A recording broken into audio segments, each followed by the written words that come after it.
पंच परमेष्टि भगवान की जय हो।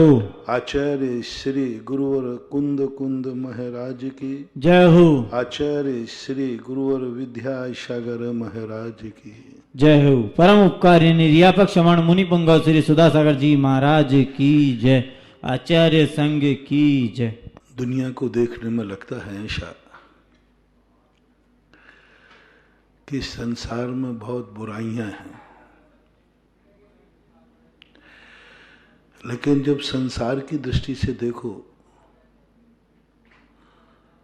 तो ऐसा लगता है कि वह बुराई भी किसी न किसी के लिए अच्छाई है, अच्छी है।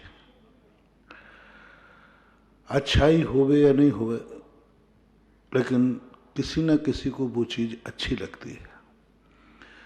दुनिया की कोई भी वस्तु निरुपयोगी नहीं है। जो भी बनाया गया है प्रकृति में या है अस्तित्ववान, उसकी कोई ना कोई अर्थ क्रिया है, कोई ना कोई प्रयोजन है। हम अपनी दृष्टि से देखते हैं, इसलिए हमें कुछ चीजें निरर्थक लगती हैं। जैसे एक बार मैंने कहा था, सांप को जहर होता है मुख में, हमें बुरा लगता है। सांप से पूछो कि भाई ये तुम्हारे मुख में जहर है, तो वो कहता है यही मेरी जिंदगी है, यही मेरा सुरक्षा कवच है, इसी से मैं जिंदा हूं। क्योंकि सांप ने एक ऐसा जीव है, यदि उसके अंदर जहर नहीं होता ना, तो तुम अपने बच्चों को गले में डालते, घर में खेलते, सबसे अच्छा लगता है। वो सॉफ्ट भी होता है, अच्छा भी लगता है। लेकिन खिलौना मान के अपने बच्चों को झूले पर लटका दे, सब लोग अपने गले में गलूबंद जैसा डालते, मात उसका जो जहर है वो उसके लिए थोड़ा बहुत सुख की चैन लेने दे रहा है। फूल पे कांटे होते हैं किसी पर, अपन समझते हैं कांटे बुरे हैं, वो फूल की सुरक्षा है। और प्रत्येक दृष्टिकोण को यदि अपन अपने ज्ञान का विषय बनाएं और अपने स्वार्थ से ऊपर उठ जाएं, तो हर पृथ्वी, हर सृष्टि हमें पॉजिटिव एनर्जी दे सकती है। सांप को भी हम इस दृष्टि से देखें कि ये मेरे लिए बुरा है, ये स्वयं अपने लिए बुरा नहीं है, तो तुम भी अपना ध्यान रखोगे कि दुनिया का। हर व्यक्ति अपना ध्यान रखता है, मेरे लिए क्या हितकारी है, मेरे लिए क्या सुखकारी है, उसी व्यक्ति का पुरुषार्थ करता है। तो सांप भी अपना खुद का पुरुषार्थ कर रहा है। सब अपने अपने में रहो ना। एक समय था जब सांप काटते नहीं थे। क्यों नहीं काटते थे? क्योंकि सांप को कोई मारता नहीं था, तो वो काटते नहीं थे। कोई मारता नहीं था सांप, भोग भूमि में भी सांप थे, लेकिन कभी वो काटते नहीं थे। क्यों? कोई उनको मारते ही नहीं था, तो काटने की जरूरत नहीं। सब जानवर थे, शेर था, लेकिन वो मांसाहारी नहीं था कि कोई उसको मारते ही नहीं था। जंगल में एक बार सीता जी एक किनारे बैठी हुई थी, नदी किनारे, और वहां पर सारे पक्षी आकर के उनको घेर रहे थे। हिरण भी आ गए, पक्षी भी आ गए, वो सबको दाना दे रहे थे। इतने में राम लक्ष्मण दोनों वहां आए, और जैसे वो आए सारे जानवर भाग गए। हिरण भी भाग गए, पक्षी भी, कोई भी नहीं बचा। तो रामचंद्र ने पूछा, हे सीते, तू ऐसा कौन सा मंत्र फेरती है कि सारे जानवर पक्षी तुझे चारों तरफ से गिरते? कितना सुंदर दृश्य था। कोई पक्षी तेरे ऊपर बैठ रहा था, किसी को तू दाना खिला रही थी, किसी को कुछ कर रहे थे। इसी सुंदर दृश्य देखने के लिए मैं आया था, और हम दोनों को देख करके ये क्यों भाग गए? यदि इनसे तुम्हारी दोस्ती है तो उनके कहो ना एक बार हमारे पास भी आवे, हमारे सामने अभी क्यों डर के भागते हैं? सीता ने कहा, मात एक ही कारण है, तुम्हारे से डर नहीं है उनको, तुम्हारे कंधे पर जो टंगा हुआ है ना, इससे डर है। तुम्हारे लिए उन्होंने हमेशा तुम्हारी मुद्रा देखी है कि तुम तीर कमान लिए रहते हो। ये तीर कमान इनके लिए घातक है, ये तीर कमान देख के भागे हैं, आपको देख के नहीं भागे। थोड़ी देर के लिए आप रख दोगे तो भी उनका डर है कि पता नहीं ये कब उठा ले।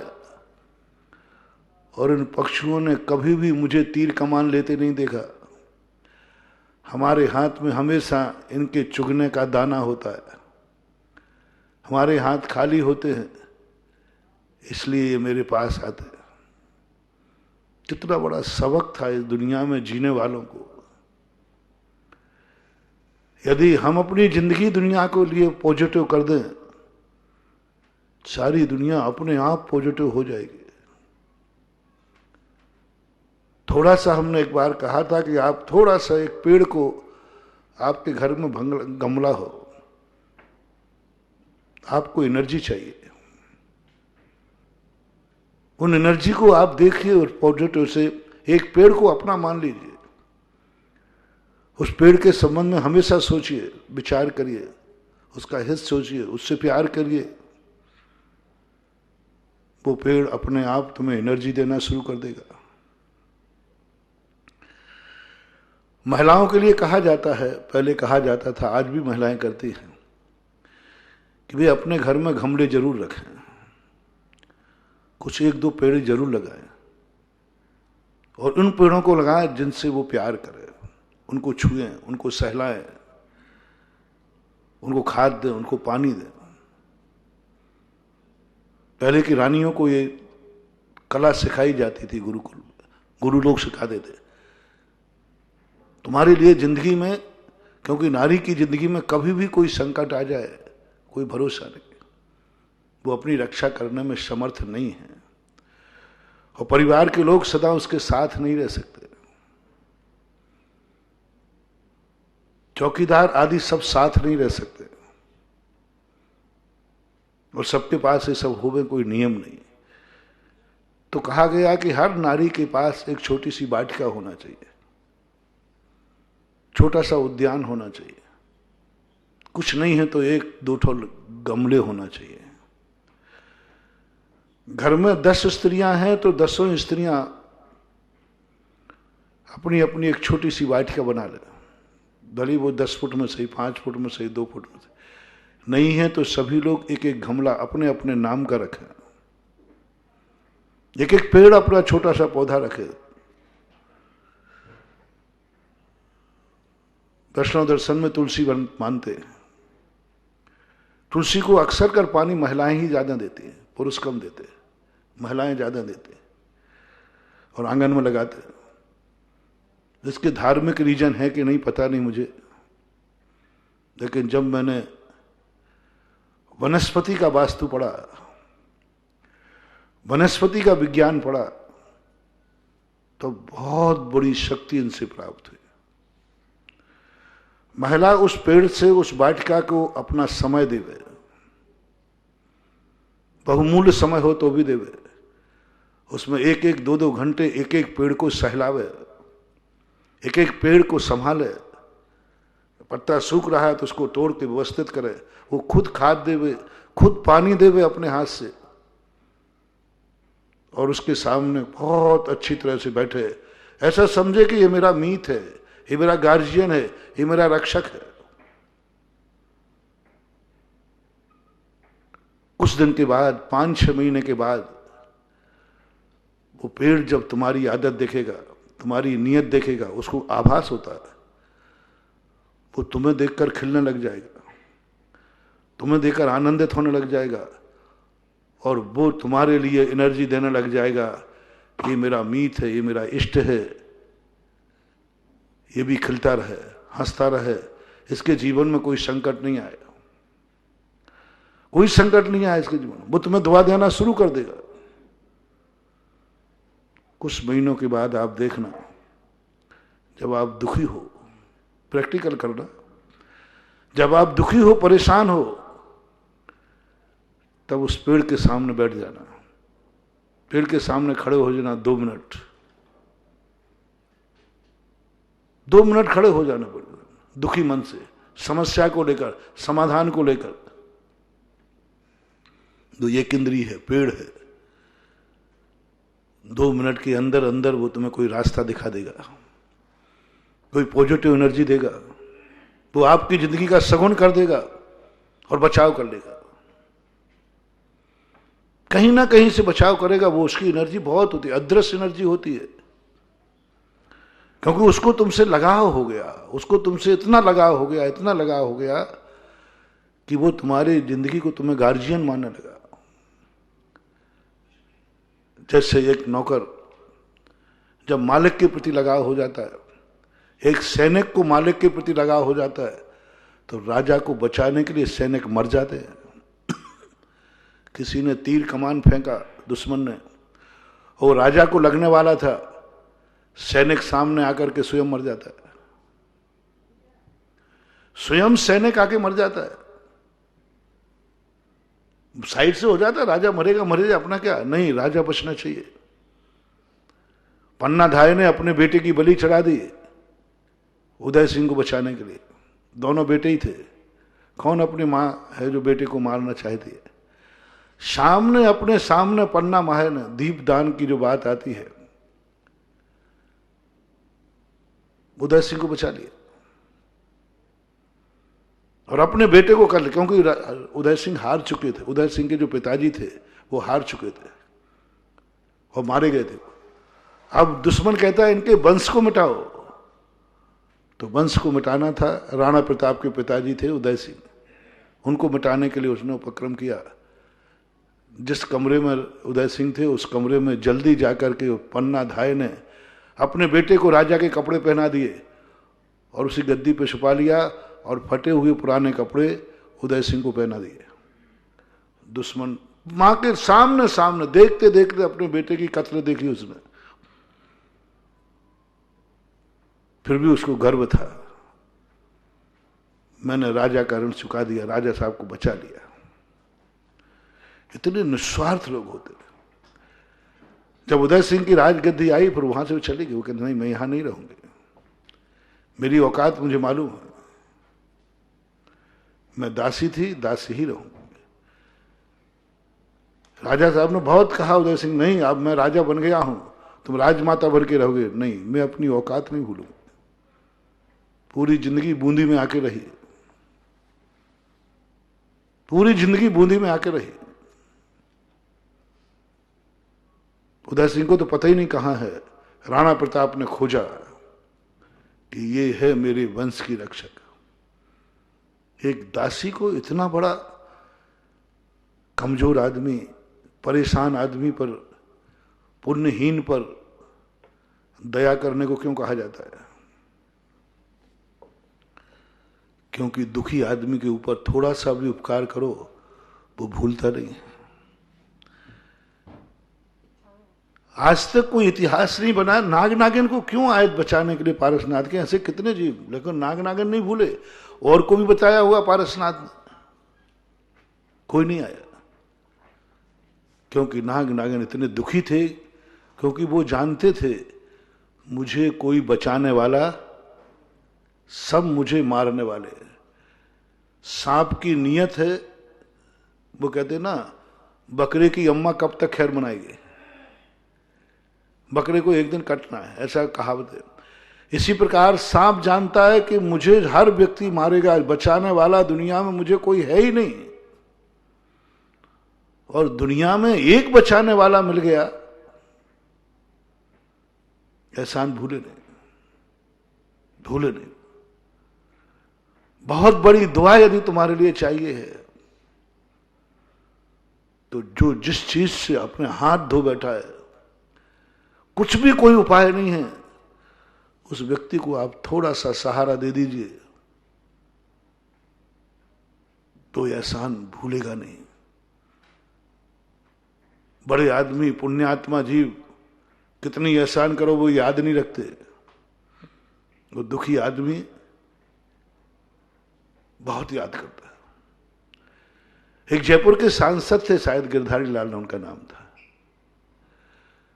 वो कभी चुनाव नहीं हारे और कभी चुनाव का प्रचार नहीं करते थे। उनके चुनाव का प्रचार का तरीका एक ही था, बस एक ही थी, किसके यहां कौन मर रहा है, बस उसके यहां बैठने जाना। गरीब हो, कोई भिखारी हो, कुछ भी मरेगा, बस मरने की सूचना प्राप्त करते थे और हर व्यक्ति के बैठने जाते थे।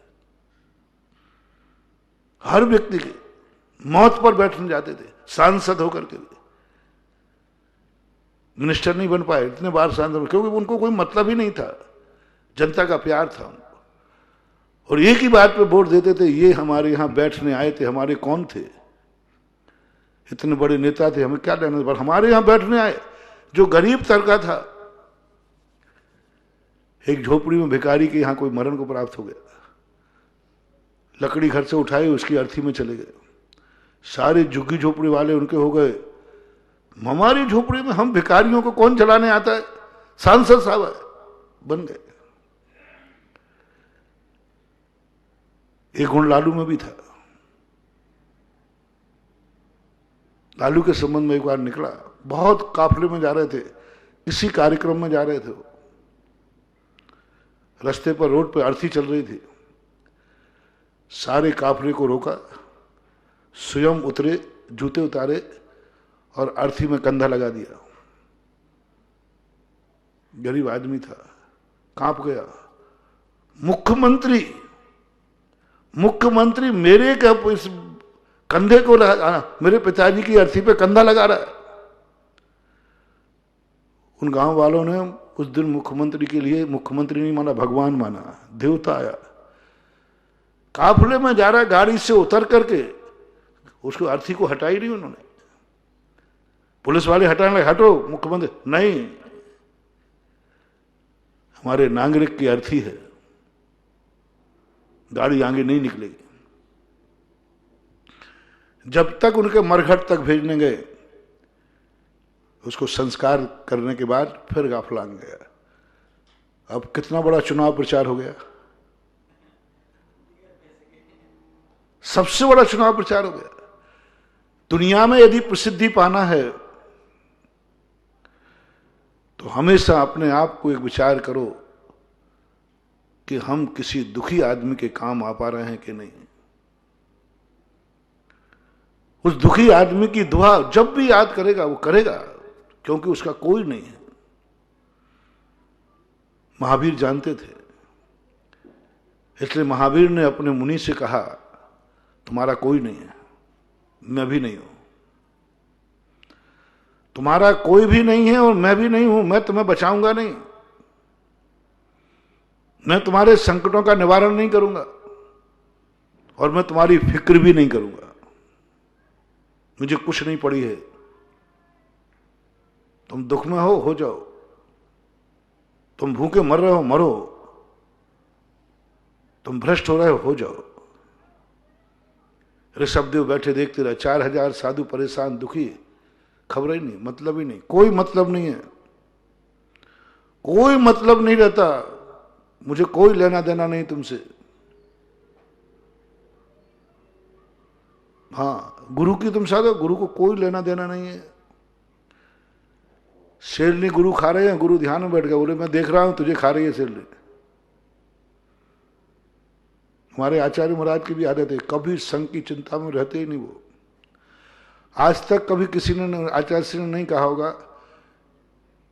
ब्रह्मचारी को, सन 1980 की घटना है, मुक्तागिरी जा रहा था, छिंदवाड़ा के आगे एक मुल्ताई गांव पड़ता लगभग, तो भाई उसी एक छोटा सा गांव था, कोई आगे पीछे, वहां सब आचार्य, छोटा सा गांव था, संगी भी हमारा छोटा ही सा था, बहुत छोटे थे। तो चौके लगे, अब ब्रह्मचारी लोग थे उस समय, 5-7 ब्रह्मचारी थे। तो ब्रह्मचारी चले गए, 2 ब्रह्मचारी मंदिर के पास बैठे, आचार्य श्री लौट के आ गया, सब संग आ गया। अब सामायिक की जब लघु संज्ञा को उठे तो आचार्य श्री बरामदेव से निकले, बोले ब्रह्मचारी यहाँ कैसे बैठे? बोले महाराज जी अभी कोई मुझे आहार की कहने नहीं आया, श्रावक भी खड़े थे, हम क्षुल्लक थे उस समय, आचार्य से इशारा भी नहीं किया, देखो गृहस्थों से बोलो ब्रह्मचारी को हार को बुला लें, ये भी नहीं कहा। श्रावकों की तरफ नहीं देखा, क्या कर रहे हो ब्रह्मचारी हार के बटे। आचार्य से कहते 12 तो बज ही चुके हैं, आधा टाइम निकल रहा, उपवास ही ले लो तो अच्छा है, पुण्य निर्जरा चालू हो जाएगी। उपवास ले लो, निर्जरा चालू हो जाएगी। गजब, हम लोग स्तब्ध रह गए। मैंने कहा ये कैसे साधु, ये तो रोटियों की चिंता नहीं कर रहा और उपवास की ओर कह रहा है, उपवास और कर लो। उस समय तो थोड़ा सा ठीक नहीं लगा। अब सोचता हूं सच्चे गुरु का लक्षण यही है। तुम्हारी किस्मत, तुम्हारा पुण्य जितना है तो मिलेगा। हम कौन होते हो प्रेरणा देने वाले, और मेरे कहने पर कब तक रोटियां खाते रहोगे। अपना पुण्य देखो। गुरु होते हैं, अच्छे गुरु होते हैं। जैसे मैंने कहा था ना, चंद्रगुप्त के काम कभी चाणक्य नहीं आया। चाणक्य ने शिक्षा दी है लेकिन कभी बचाया नहीं है। तुम ही जूझो, तुम निपटो। मैंने शिक्षा दे दी, मैंने रास्ता दिखा दिया, तुम ही चलो। उंगली नहीं पकड़वाई उन्होंने। चाणक्य किसी केस युद्ध में नहीं लड़े थे उसके पक्ष में। हाँ, स्वयं पे एक दो बार आक्रमण हुआ तो उन्होंने तलवार निकाली, लेकिन तुम स्वयं समझ। सच्चा गुरु, सच्चा पिता, ज्यादा बेटे को लाड़ना मत बनाओ, ज्यादा बेटे को सहारा मत दो, गिरने दो उसको, पढ़ने दो उसको, उठने दो उसको। गिर गया तो जल्दी मत उठाओ, उठो। तुम्हारा बच्चा गिर जाए, बिल्कुल छोटा नहीं, थोड़ा सा बड़ा हो जाए, वो गिर जाए, उसे उठाना नहीं चाहिए। उठो, अपने आप उठो, उठिए। वो रोएगा, चिल्लाएगा, अपेक्षा करेगा कि मम्मी मुझे उठाओ, मैं गिर गया हूं। नहीं, थोड़ा उसमें हिम्मत करो, उसको खुद उठने दो। और जब वो उठकर खड़ा होगा तो इसके अंदर की आवाज आएगी, मेरे में गिरने के बाद उठने की भी शक्ति है। और माँ बाप उठा देंगे तो वो कहेंगे मैं गिर जाऊंगा, आखिर मुझे रहना तो माँ बाप के आश्रित हो, माँ बाप ही उठाएंगे। कठिनाइयों से ना अपने को बचाओ। जब तुम्हारी जिंदगी में कठिनाई आए, सहारा मत खोजना, परिणाम भी मत आना। मैं बहुत बड़ी एक कला दे रहा हूं। जब तुम्हें कठिनाई आए, बुरे दिन आए, तुम किसी का सहारा मत खोजना। उस समय स्वयं निपटने की ताकत रखना। अच्छे दिनों में खूब सबके साथ रहना। जब तुम्हारा अच्छा दिन हो तब तुम बहुत अच्छे का सबके साथ रहना, सबका सहयोग। लेकिन जब बुरे दिन आए, नहीं, अब मैं इसको स्वयं निपटूंगा, स्वयं निपटूंगा। मेरा बुरा दिन चल रहा है, मेरी परेशानी चल रही है, हे भगवान मुझे किसी का सहारा लेने का भाव ना आ जाए। प्रार्थना करो। तो मालूम है मैं तुम्हारी विचारधाराओं के बिल्कुल उल्टा चल रहा हूं और चाल कर प्रवचन भी वैसे हो रहे।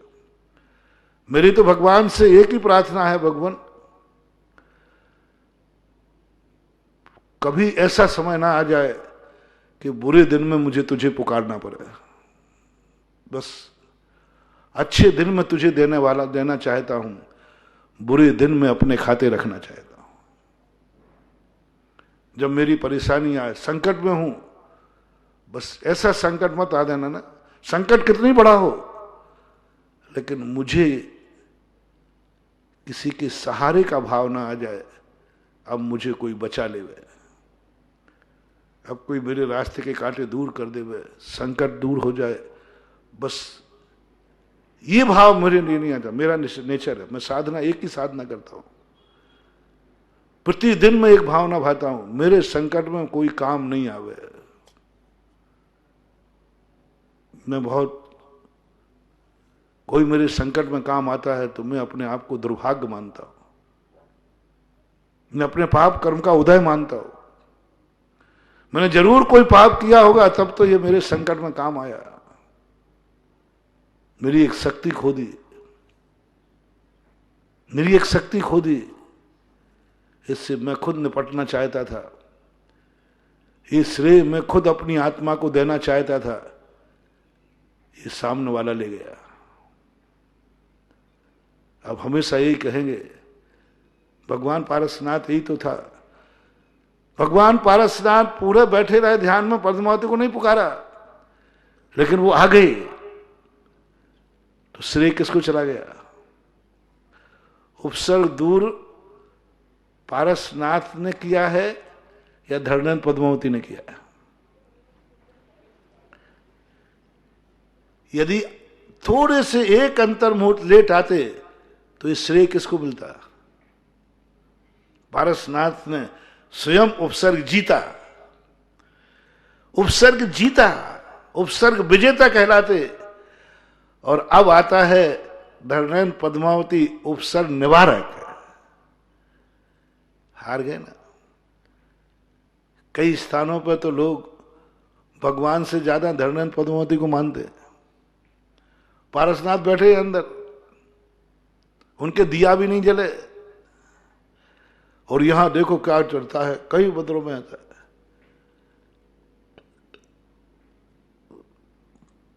पारसनाथ माने कि भगवान आप देखो बाहर क्षेत्रपाल पद्मावती के क्या हाल हो रहे हैं।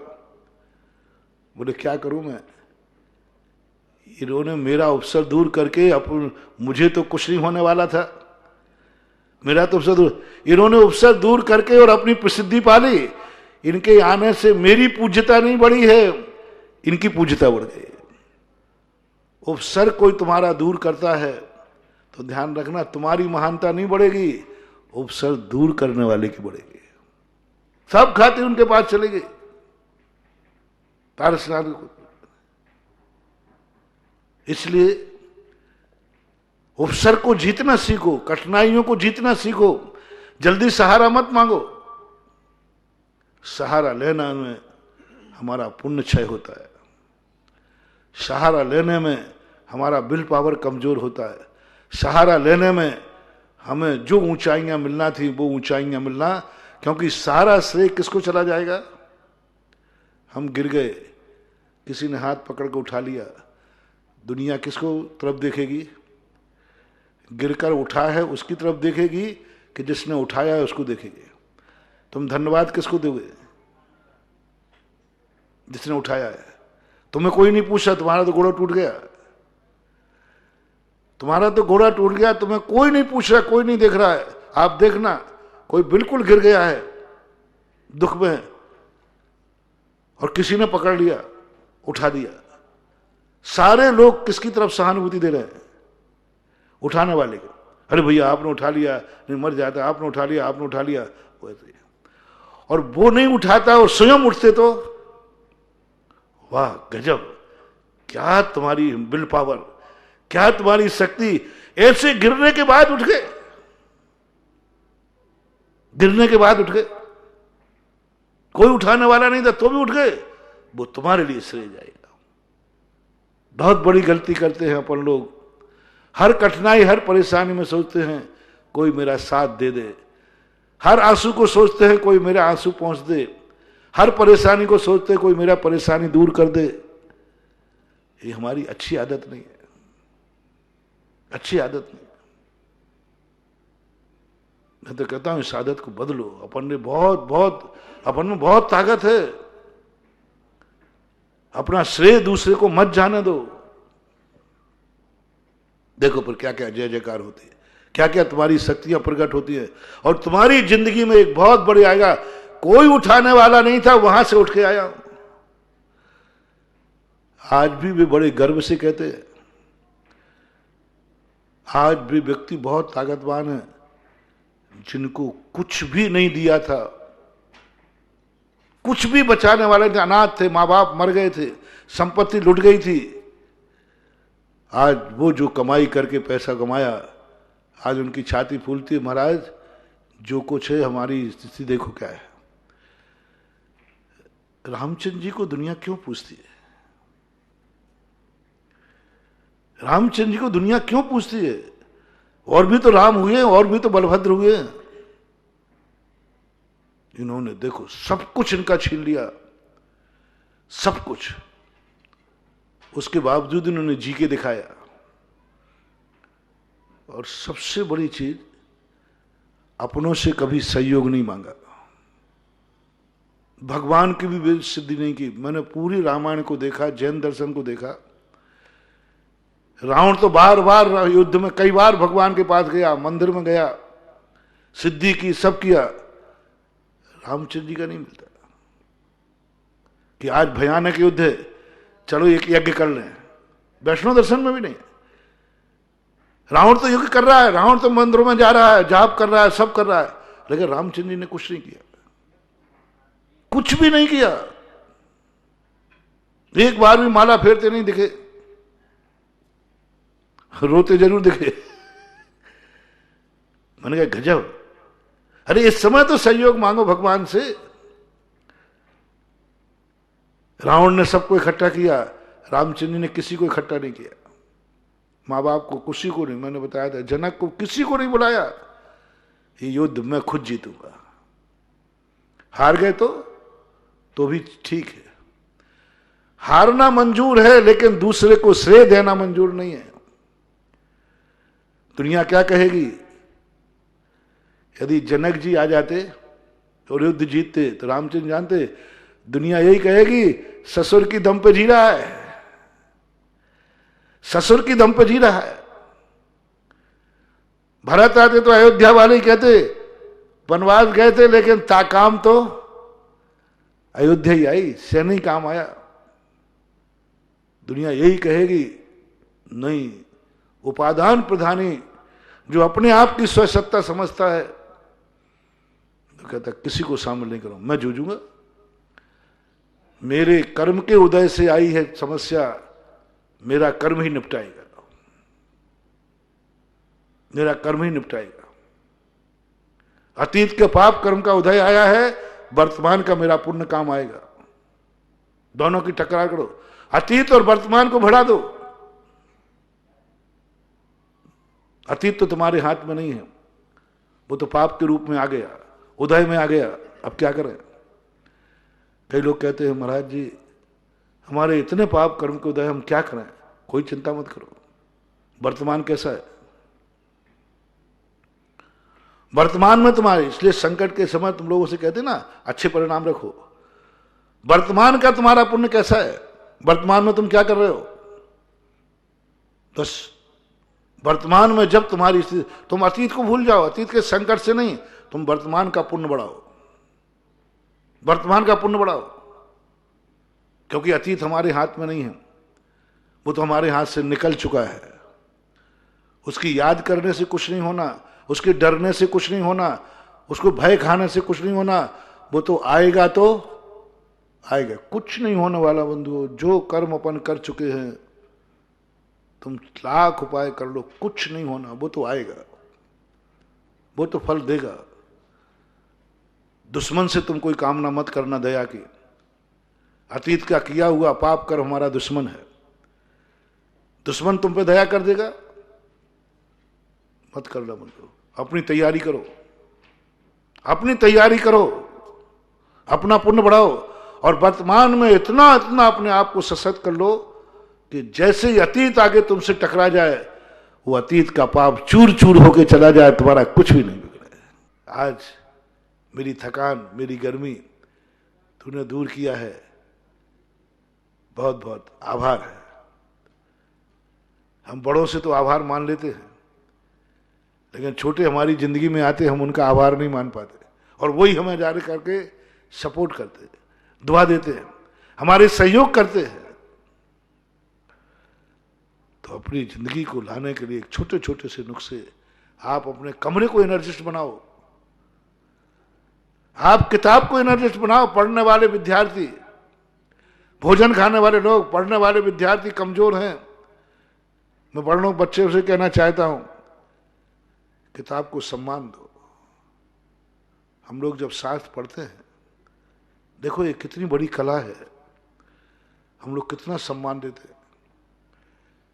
पहले के लोग जब शास्त्र अलमारी से उठाते थे ना, पूरे लोग खड़े होते थे, और कहाँ लाते थे? सिर पर लाएंगे शास्त्र को और लाके सब खड़े रहेंगे और फिर उसको विराजमान करेंगे, सब नमस्कार करेंगे, मंगलाचरण करेंगे। यह है सुध का सम्मान। कागज का टुकड़ा है। ज्ञान के अंगों में एक बहुमान आया। मैंने कहा इसका क्या बहुमान है? कागज का टुकड़ा है, प्रेस में कागज, स्याही के कागज है, तो इसमें कुछ नहीं है तो पढ़ क्यों रहे हो? ये जड़ है कि चेतन है? जड़ है। पुद्गल की पर्याय है। सद्दो बंदो सुमु थूलो संठान वेद तम छाया उज्जोदब सैया पुग्गल दब्बस पज्जाया। पुद्गल द्रव की पर्याय है। आपको इससे चाहिए है कुछ, इस ग्रंथ से मुझे मिलना है। आप कितना सम्मान कर सकते हैं, कितना सम्मान करते हैं, मैं कुछ भी नहीं कह रहा हूं। सम्मान करो, नमस्कार करो। यही मेरी जिंदगी है, यही मेरे चक्षु हैं। साधु कह दिया आगम चक्षु, यही तुम्हारी आंख है, यही तुम्हारे व्रत हैं, यही तुम्हारा हिंसा व्रत है, यही सत्य व्रत है, यही अनुचर्य व्रत है, यही ब्रह्मचर्य व्रत है, यही परिग्रह अपरिग्रह व्रत है, यही सब कुछ है। क्योंकि मैं तो कुछ जानता नहीं हूं, मैं तो कुछ जानता नहीं हूं। और जब इससे पढ़ने के बाद अच्छे से बंद करो, उपकारी भाव से, हे जन्माणी माता तेरा अनंत उपकार, मैं तो बुद्धू था, कुछ नहीं जानता था, तेरे पन्नों को पढ़ा। आप विद्यार्थियों से कह रहा हूं, आप लोग अपनी टेक्स्ट बुक को भार मानते हैं, बद्दुआएं देते हैं, पढ़ने बैठते समय प्राण निकलते हैं,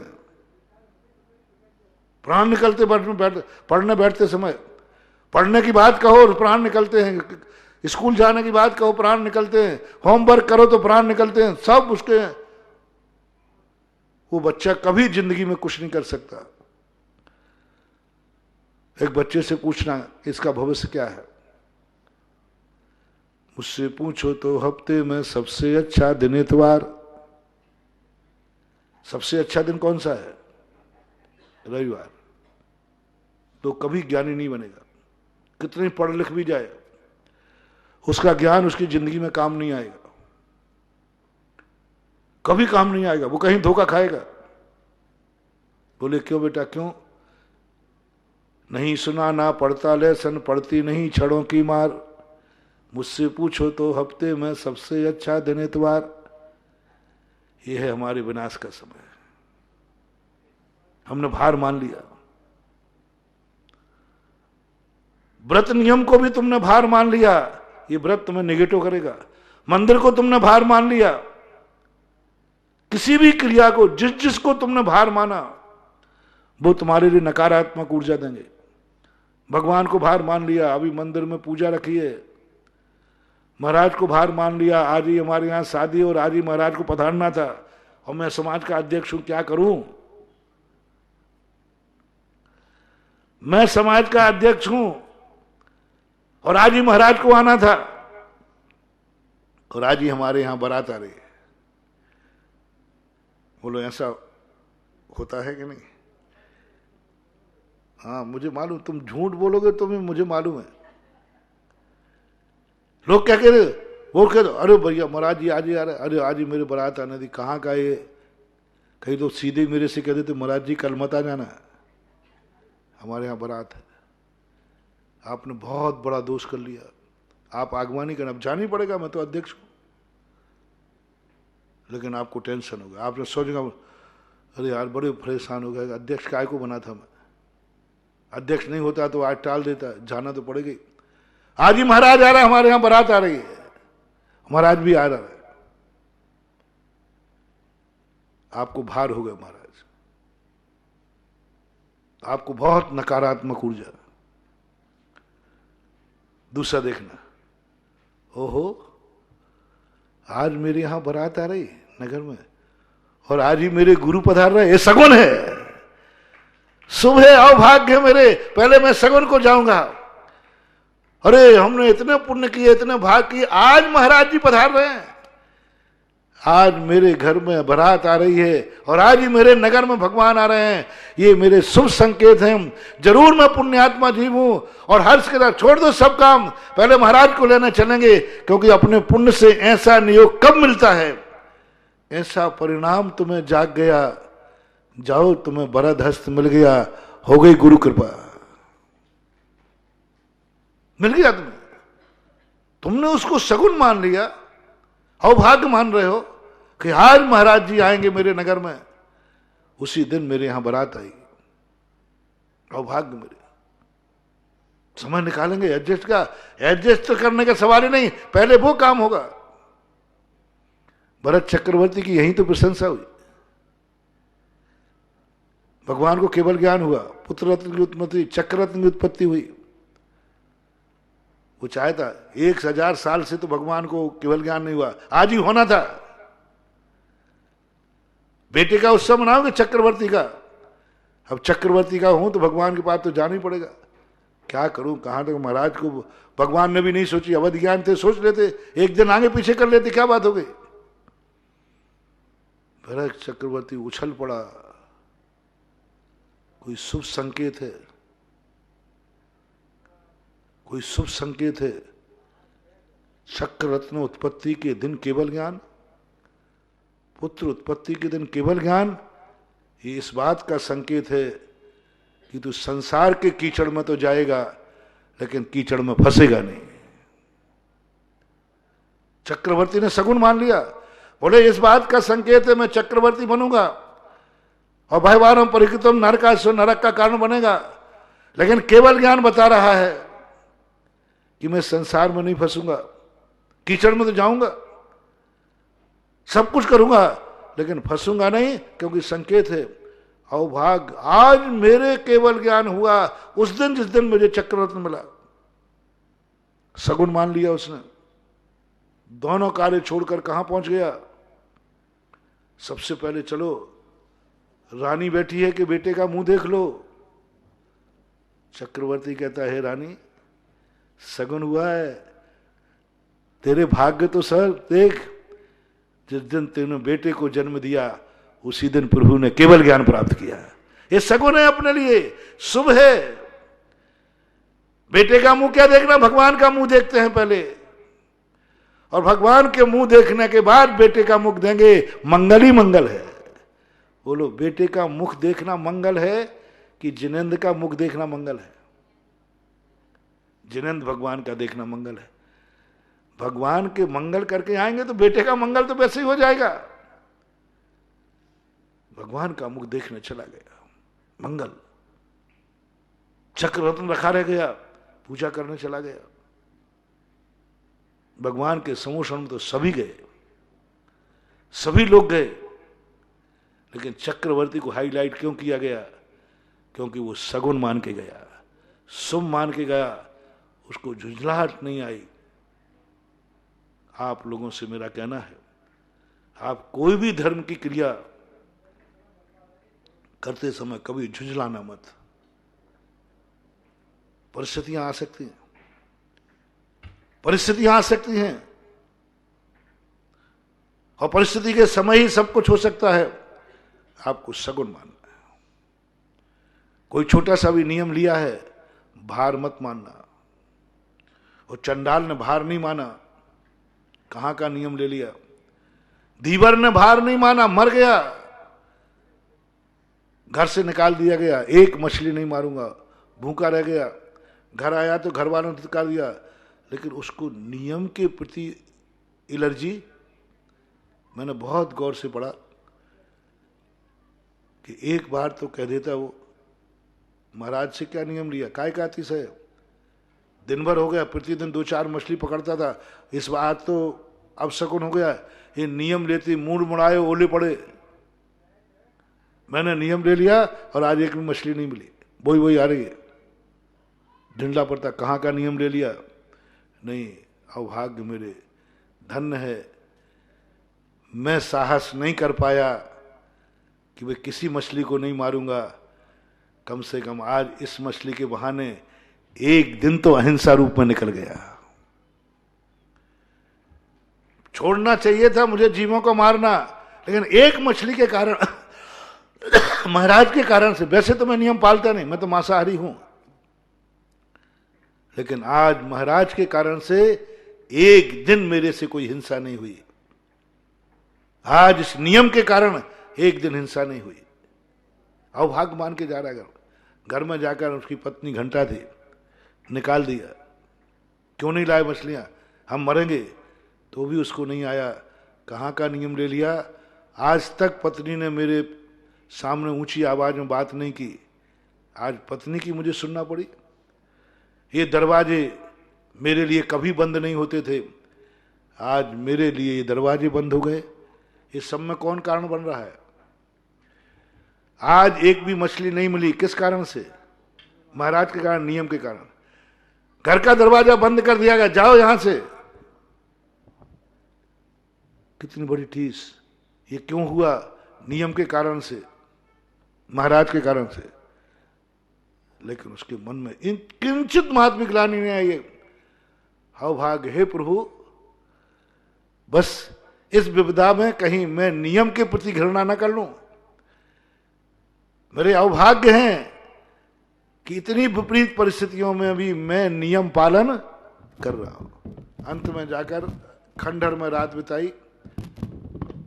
उसको सोते समय ये भाव नहीं आया कि आज नियम लेने का परिणाम देखो, मैं एक खंडहर पे जमीन में पड़ा हूं, जमीन में पड़ा हूं।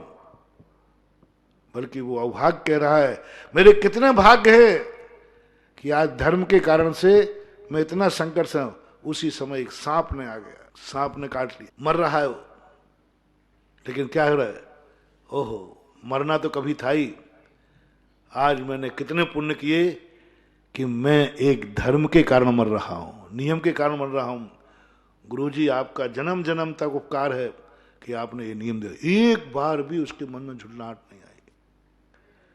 आप लोग होते तो क्या करते? कितने बार कोसते, बताओ पहले, कितने बार कोसते महाराज को। कहां के पूर्व जन्म के बैरी आए थे, बैरी। ये नियम देगा, उसी कारण से हम सब कुछ हो गया, उसी कारण से सब कुछ हुआ है। नहीं तो अभी तक तो, आज तक कभी ऐसा हुआ नहीं। आप सारा का सारा जो कुछ भी है सब उस नियम पे थोप देते। बंधुओं, कभी गलती नहीं करना, कभी गलती नहीं करना। अपनी जिंदगी में कोई भी संकट, कोई भी परिस्थिति कैसी आ जाती है, उस परिस्थिति में और स्थितियों में अपने नियम और धर्म को कभी कोसना नहीं। अच्छे लोगों को, अच्छाइयों को कभी कोसना नहीं। अच्छाइयों को संकट आएंगे, लेकिन कोसना नहीं कभी, उसको तो पॉजिटिव मानना। उसी समय हमारी परीक्षा होती है, जिस समय हमारी प्रतिकूलता में, और फिर भी हम अपने धर्म पर डिगे रहते हैं।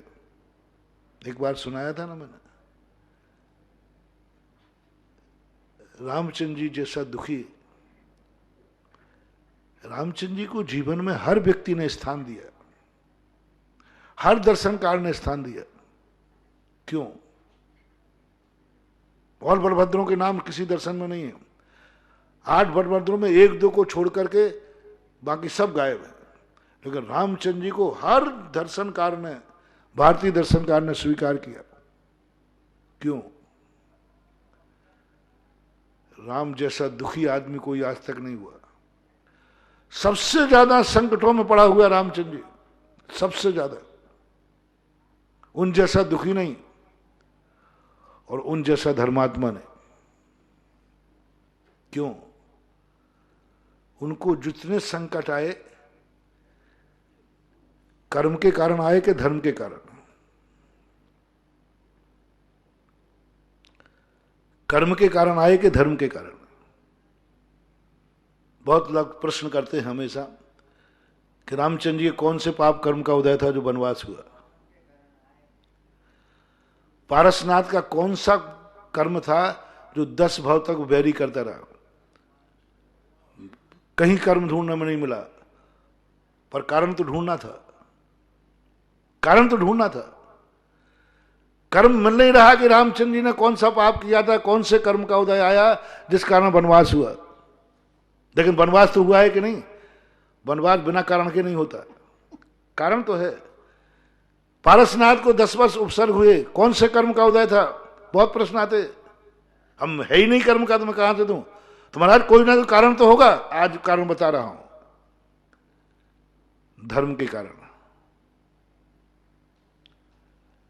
पारसनाथ पे उपसर्ग जो आया क्षमा के कारण, प्रसम भाव के कारण, वात्सल्य भाव के कारण, भातृ अनुराग के कारण। कोई कर्म का उदय नहीं था, कोई कर्म का उदय नहीं था। रामचंद्र जी को जो उपसर्ग आया, वनवास हुआ कर्म के कारण, मैं नहीं मानता हूं, धर्म के कारण। सारे दुनिया में अच्छे लोगों पर संकट लाने वाला ये धर्म है। तुम समझते हो धर्म से संकट हटते हैं, मैं तो ये देख रहा हूं कि धर्म से संकट आते हैं। जितने जितने धर्म करते जाओ उतने ही असाता कर्म का उदय आता है। जैसे हम लोगों का सर्दी गर्मी बरसात सब जितने सारे परिसर 22 परिसर लगा दिए, और 22 परिसर जब भी आएंगे अशुभ कर्म के उदय में आएंगे। धर्म ही संकट का कारण है। रामचंद्र जी को ना तो कर्म ने संकट दिए, धर्म के कारण संकट आया। पहला धर्म, पहला धर्म, राजगद्दी मिल रही है और उसी शाम को रात में पिताजी के वचन को निभाना है, पिताजी की रक्षा करना है, पिताजी को कलंक से बचाना है। पितृभक्ति ने उन्हें वनवास भेजा, पितृभक्ति ने। पितृभक्ति लोक व्यवहार के अनुसार धर्म है कि अधर्म? धर्म है। अच्छाई है कि बुराई? अच्छाई है। यदि वो अच्छाई आप होते तो पितृभक्ति है ही नहीं। आप होते तो क्या करते? महाराज अब कहो ही मत क्या करते, या तो बाप को निपटा दे या मम्मी को निपटा दे। धर्म, पितृभक्ति धर्म था। मात पितृभक्ति ने अब वनवास दिलाया है, तुरंत नकार देते कि नहीं, पिता भी कहेंगे तो नहीं जाऊंगा, कोर्ट केस करूंगा। कौन होती है कहेंगे? आप पता नहीं क्या क्या करते हैं। कभी सोचना, तुम तो थोड़ी थोड़ी से बंटवारे में माँ बाप को जेल में खड़ा कर देते हो, कोर्ट में खड़ा कर देते हो। थोड़ी थोड़ी सी बातों में थोड़ा सा कम मिल जाए तो माँ बाप से घृणा करते हो, गालियां देते हो, काय का बाप है, मेरा दुश्मन है। यहां तो क्या हो गया, सब कुछ छीन लिया। सब कुछ छीनने के बाद भी कोसा नहीं, पितृभक्ति। दूसरा, वनवास में जाते समय लोगों ने लौटाने के लिए कहा, भरत भी लेने गया, कैकेयी भी लेने गई, रामचंद्र जी लौट के नहीं आए। धर्म की खातिर, अब अपने वचन की खातिर वनवास गए हैं पिता की भक्ति के कारण, पिता को झूठा नहीं सुनना। और जब भरत तो कैकेयी लेने गए तो क्यों नहीं आए? धर्म के कारण। घर से प्रतिज्ञा करके निकला हूं, 14 वर्ष के पहले नहीं आऊंगा। 14 वर्ष का वनवास का संकल्प किया है धर्म के। अब वो धर्म के कारण भरत रो रहा है, कैकेयी रो रही है, सब क्षमा मांग रहे हैं। इतनी क्षमा के बाद तो पत्थर ही पिघल जाता। भरत ने जिस प्रकार से रामचंद्र जी को मनाया है कोई नहीं मना सकता, कैकेयी ने भी मनाया। लेकिन वो मान उस समय, लेकिन क्यों नहीं आए वो लौट के? धर्म के कारण। और अंत में जितने भी जो कुछ भी हुआ सब धर्म के कारण हुआ। कान खोल के लो सभी लोग। अच्छे कार्य करने से, अच्छाइयां करने से, धर्म करने से संकट आ सकते हैं। मैं बिल्कुल नहीं कहूंगा कि धर्मात्मा पर संकट आते नहीं, आ सकेंगे और जरूर आएंगे, आते ही हैं। वो धर्म कैसा जिससे संकट नहीं आवे? वो धर्म कैसा जिससे संकट नहीं आवे? वो धर्मात्मा कैसा जिसके जीवन में कोई संकट नहीं हो? धर्मात्मा की निशानी है संकट। जहां जहां संकट आ रहे हो समझना कहीं यहां धर्म तो नहीं है, निशानी है। धर्म करोगे, धर्मात्मा बनोगे, संकट को निमंत्रण देना ही पड़ेगा, रिस्क मेंटेन करना ही पड़ेगा। अब बोलिए, मैंने स्पष्ट कह दिया। अब बोलिए, धर्म करते समय आपको कैसा लग रहा है? रामचंद्र जी की परीक्षा उस समय जो मैंने कई बार कही, जब लक्ष्मण शक्ति लगी और लक्ष्मण जमीन पे पड़े हैं, गोद में सिर है, तब विभीषण जामवंत आदि समझाते हैं, रामचंद्र जी थोड़ा धर्म का सहारा लो, धर्म का चिंतन करो, बेहल मत हो। सन 1980 में मैंने मुक्तागिरी में पहली बार पढ़ा था, पूज्यवर ने कहा था पद्म पुराण पढ़ो, तो ये पंक्ति पढ़ते ही पूरी पढ़ करके तो मैं झुंझला तो गया ही था, काय का धर्म है ऐसा इतना। और जैसे ही इन्होंने धर्म की तान छोड़ दी, मैंने कि रामचंद्र जी अभी सबको झापड़ मारने वाले हैं, क्या धर्म धर्म मचा रखा है, इसी धर्म ने तो हमें बर्बाद कर दिया। वो धर्म की चर्चा कर रहे, रामचंद्र जी धर्म की सहारा लो, अपने कर्मों का उदय ऐसा लो ऐसा। मैंने कि अभी रामचंद्र जी उठना और सबको एक एक झापड़ देंगे और कहेंगे भाड़ में जाए ऐसा धर्म जिसने मुझे बर्बाद कर दिया। मेरी तो उम्मीद यही थी, क्योंकि अपन अपनी समानी दुनिया को जानेंगे ना। धर्म करते हुए संकट आ रहा है, धर्मात्मा पर संकट आ रहा है। संसार का सबसे बड़ा धर्मात्मा संसार का सबसे बड़ा संकट में है। संसार का सबसे बड़ा धर्मात्मा थे राम, और संसार के सबसे ज्यादा संकट राम। मैं उसी दिन के बाद से धर्म की परिभाषा समझ पाया हूं। रामचंद्र जी सुनते सुनते अंत में बोले, आप लोगों का अनंत उपकार है जो मुझे धर्म का, आप सही कह रहे हैं, मुझे इस समय धर्म की शरण में जाना चाहिए। ओहो, मैंने कहा ये है आत्मा, ये है धर्मात्मा। जिस धर्म से इतना संकट आए, और धर्म से घृणा नहीं, एलर्जी नहीं, बल्कि ये भावना और कर रहे हैं कि हे भगवान, इन संकटों में कहीं मेरा धर्म से विश्वास न उठ जाए। सीता ने भी क्या कहा रामचंद्र जी से, इतने संकटों में कुछ तो बोलती। एक ही कहा कि रामचंद्र जी से कह देना, किसी के बहकावे में धर्म से विश्वास मत उठा ले। क्या है ये आत्मा है। धर्म के कारण सीता संकट में, राम संकट में, फिर भी धर्म का सम्मान बहुमान। ऐसा जब अपनी जिंदगी में घटित होता है, तब कहीं जाकर के चमत्कार और अतिशय होते हैं। आपका समय पूरा हो गया। महावीर भगवान की, परम उपकारी निर्यापक क्षमाण मुनि पंगव श्री सुधासागर जी महाराज की जय।